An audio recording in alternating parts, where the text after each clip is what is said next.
All righty, friends, we're back. Your favorite podcast of the week. It is episode number 638 of Location Weekly. And it's great to have Aubriana back. Thank you, Karsten, for filling in for the last 2 weeks. But, we're good to see you, Aubriana. How are you? Yes, good to be back. Thank you, Karsten, and all of you for being patient with me while I stepped away for a couple weeks. I'm doing good. I'm good. Just getting back in the swing of things, all the fall things that are happening. So that includes weather changing, back to school, back to conferences. You know the drill. How are you? Yeah, same. Like it's kind of full speed right now, right? With all the conferences. Speaking of which, we have Retail Loco just around the corner, November 1st and 2nd in Atlanta. So get your tickets for that, or there's still some speaker slots available. So looking forward to that. Yeah, it's a busy time. Lots happening. I'm in Chicago next week for a sponsorship marketing conference. So yeah, lots happening. Busy, busy. All right, well, let's jump into it. We have four stories as usual, and Aubriana will kick us off. All right. So this one is a retail story. If you haven't heard of Good American, they are a Khloe Kardashian co-founded denim brand mostly, and they have predominantly been online. If you are a female and on Instagram, I'm sure you have been served one of their ads. But they've opened up their first permanent store at Westfield Century City Mall in Los Angeles. And now they're partnering with Crave Retail for their fitting room technology. Now, I know we've talked a little bit about RFID on this show before, but they are utilizing this technology to automatically recognize items that are brought into the fitting room. So it's triggering really this personalized display series of features that kind of streamlines the customer experience as they're going through trying on items. Now, one thing that the other co-founder noted here was that a lot of women, and I can resonate with this statement, feel not so comfortable talking to maybe store associates about getting the right size or the correct fit. And so being able to have this technology, they felt like was kind of a bridge and gap that exists, maybe more specifically with females, but maybe across everybody. So basically what happens now is that with this RFID recognition, the customer can quickly select or request a different size or color of an item. They can also scroll the feed of similar or recommended items that they could request to try on. And there's also some self checkout capabilities that are embedded in here. So some cool different options. I think that this is interesting. They're trying to say, like, we want our customers to feel confident. We have this unique relationship with them. We want to make sure that we're closing that engagement gap and giving them the power to share size information in a way that they feel comfortable with, and that they feel more confident. So I know we talked about RFID not too long ago, but I went back through kind of our archives and some of the stories that we've talked about in the past. And I know we discussed H&M using RFID. And while I think there's applications of this, and I think there's a good ability to kind of skirt that interaction with a human being and maybe just making women feel more comfortable and taking that out of the equation, I think it does create more of a trusting relationship between the brand and the customer. So giving them options to interact and engage in store in different ways that they like. I think they're going to learn a lot about this. But I also think that the data that they can capture through, maybe a Crave Retail to say, like, what else are they interested in? What else are they trying on? What do they ultimately end up purchasing? And then getting feedback perhaps around the fit or the design of the clothes and how that's working out. So I think there's a lot that can be gained here beyond just like the feeling and the customer sentiment. So I like this story. Yeah, I do too. I think it's a good use of RFID technology. We have covered things like this before. I know in some of the early days of when we had Bluetooth beacons coming out, there was some movement in that space as well to kind of create smaller sensors that could be embedded into clothing items and things like that, and being able to track kind of how how the products are moving about in the store, like from the rack to the fitting room and so on, and what gets left behind, because it didn't fit properly or whatever. So I do like how they're kind of tying that in together, and it's giving those customers the option, right, to have an associate or not have an associate, but to be able to basically interact with the clothing or request different things they want. And I like how they've tied in the sort of checkout piece as well. I think that's interesting. I think that from a staffing point of view, that you can cut lines and reduce costs and things like that from a store operations with this type of technology as well. And to your point, I think the data that you're going to glean from this is amazing. So I think it's a good use. I think we're going to see more of these types of sort of automation within the store using RFID. So cool. All right, we're going to jump over to India now, where there's a company called ToneTag. That's one word. And they have developed a wireless sound-based payment technology. And so they launched this at the Global FinTech Fest just recently.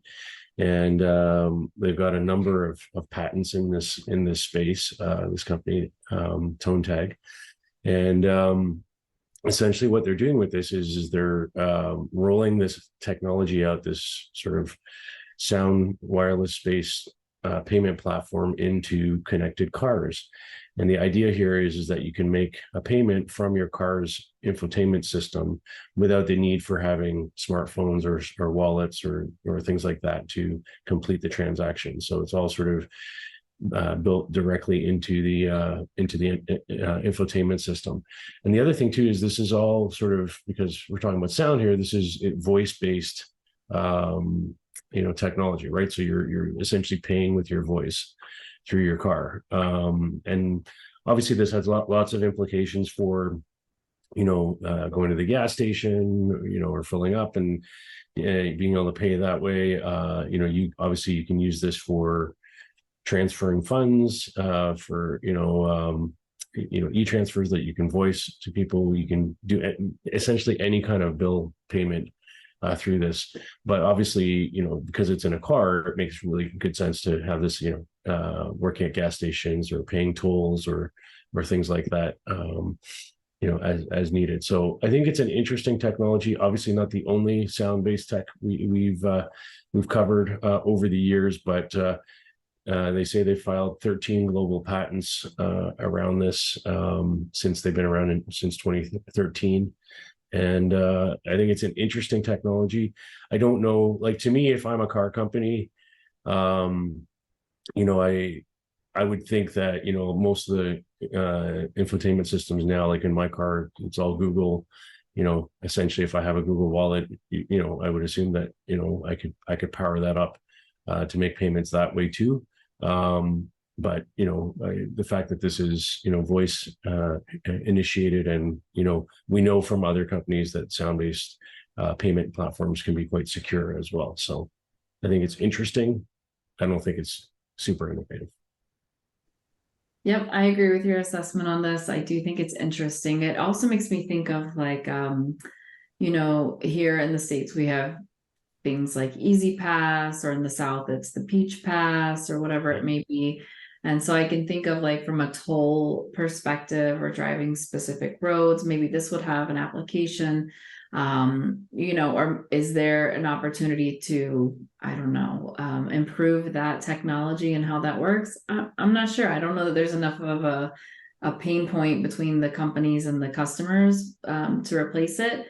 But yeah. I do, it's interesting. And I think it's important that we're always trying to figure out, how do we make our transactions more secure and advanced? Because there's always someone trying to figure out how to infiltrate those, right? So interesting. Yeah.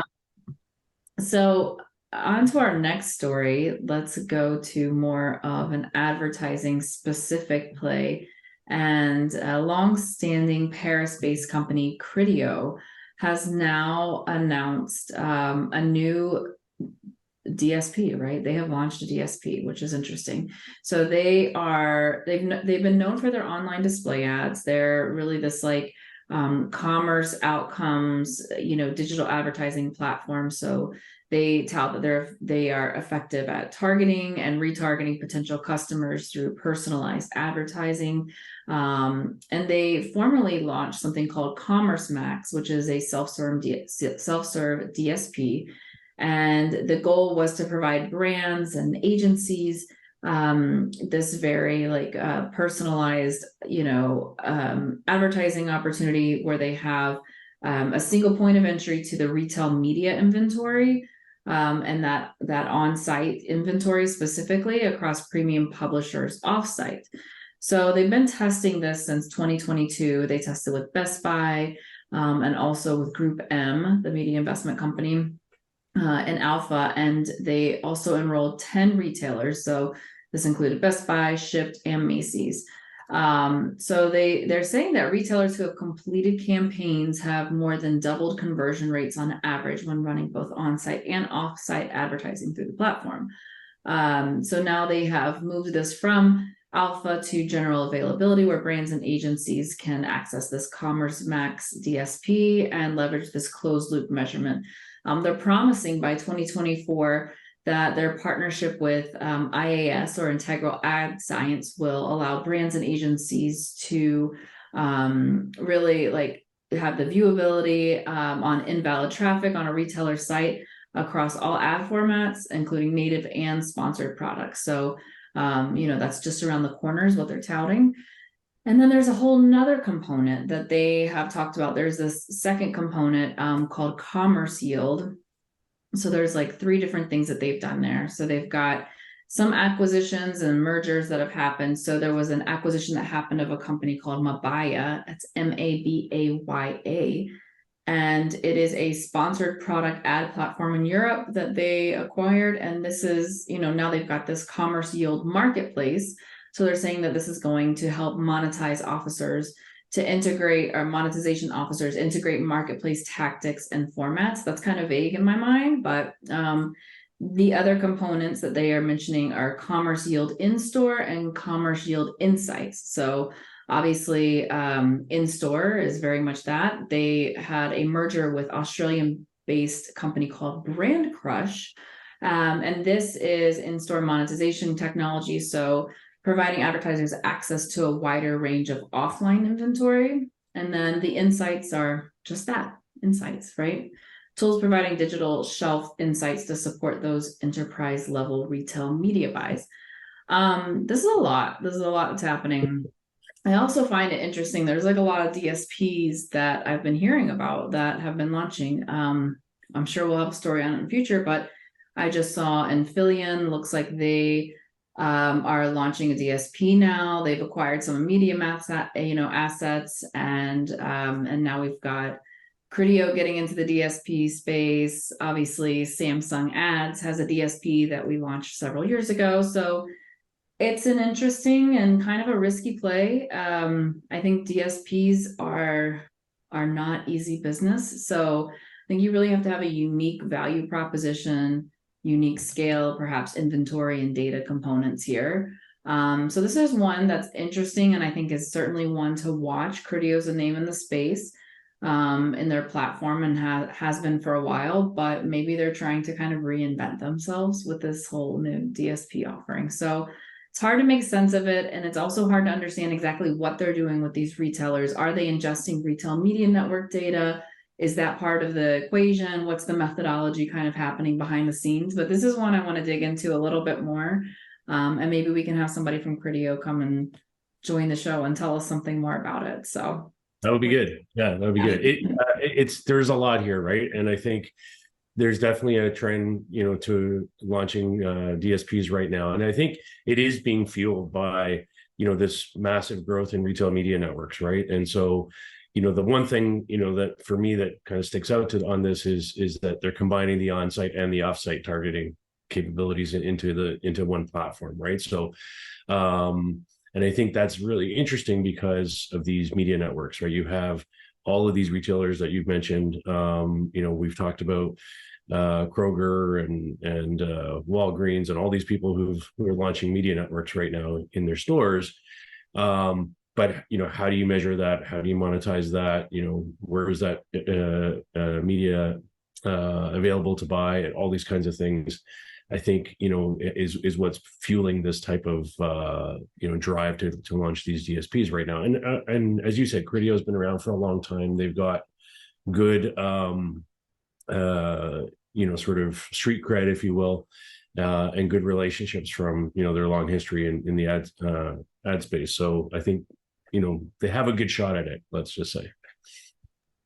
Yeah, for sure. I think the interesting part is to recognizing what are the various components that each of these DSPs bring. Is it unique inventory? Is it unique data? Is it something that's in store? Is it just the relationships, or is it proprietary technology? Like there's kind of, I think the more of those components that each of these DSPs own, is the further that they're going to be able to go in the long game, right? But this is a race to watch. I'm ready to grab some popcorn. There you go. All right. On to our final story then.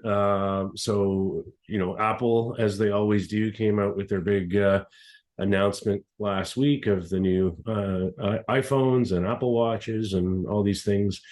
But the one thing that I kind of pulled out of it that's sort of relevant for our world is the location tech piece. So as part of, the release and the announcement of the iPhone 15, obviously comes with all these, software updates. And Apple, you might remember, was the first smartphone to add an ultra wideband chip into its technology stack, and now they've updated that to an even smaller and more powerful ultra wideband chip in the iPhone 15. And one of the things that I saw in the sort of announcement that I found really interesting is the ability to use that technology to find friends nearby. So this isn't just where are my friends on like we're used to on or where's my AirTag based items like my keys and things like that. What they're able to do with this now is they're able to reach out to find devices that are 3 times further away than in the previous version of this. And so the one example that they gave that I thought was really interesting is let's say you're at a concert or you're at a train station or something like that with friends and you get separated or whatever. As long as they've agreed to share their location with you, it'll actually come up and give you directions, like with an arrow on the phone, and you can just walk in a certain direction, and it'll take you right to where your friends are. And I think that's really interesting. Obviously, parents and kids, I think they're interesting scenarios around that as well. So I think there's a lot that they've kind of packed into this behind the scenes in terms of the new location tech that's there. They've also included new satellite call capability for emergency SOS, currently in 14 countries. They have a new feature that's going to offer roadside assistance via satellite, which lets you text to gain access, to a roadside assistance provider. So, they're really, what I like about this story is that it's kind of taking, location tech and tracking capabilities that we talk about all the time, and often have such a negative, sort of view from a, privacy perspective. And they've really spun this around into be, hey, look how useful this stuff is, and look, how helpful it is, and how, much safer it's going to make you, and things like that. And so there's a lot going on here. And I think it's, I'm excited to see this, sort of this next round of phones and what you can do with this tech. Yeah, I think this is a super helpful feature. I am excited also about the step towards universal charging. Yes. I think that's a big deal for everybody, but yeah, I think this is a great feature. Like the idea that I have to have a separate app to be able to get kind of turn by turn navigation to a friend, whether that's me trying to find someone in Grand Central Station or at a concert venue or a sporting event. I think this is super helpful. So I'm excited about this. Like, it's simple. It's something that it seems very like at the fingertips and very easy, a light lift for Apple to do. So I find that this is like really, really helpful feature that will be used a lot. I'm sure I use the Find My Friends all the time. But it's more of like, it's not turn by turn and it's more of an estimate. So I think that something that's even a step closer is something that's going to be utilized by many, many Apple users. So Yeah, I agree. I think it's powerful stuff. So, and they honestly, like, I watched that press conference, and even some of the innovations on the new Apple Watch, I think, are really interesting. Like, they now have, like, if you've got an Apple Watch and you kind of press on the crown and pull up your different items. Now you can currently do that just by pinching your thumb and your index finger together, like, and it's picking up from the gyroscope and other sort of biosignals that you can just do this. Like, it's insane, like kind of crazy stuff. So future, here we are. Future is here. So all right, well, that's our show for this week. You've been listening and watching episode number 638. Thank you so much for your time, everybody. Please reach out if you have story ideas. If someone at Criteo is watching this, get in touch with us. We'd love to have you on the show to explain more about your DSP. That'd be great. And we'll see you all next week for another show. Have a great week, everybody. Bye. Bye.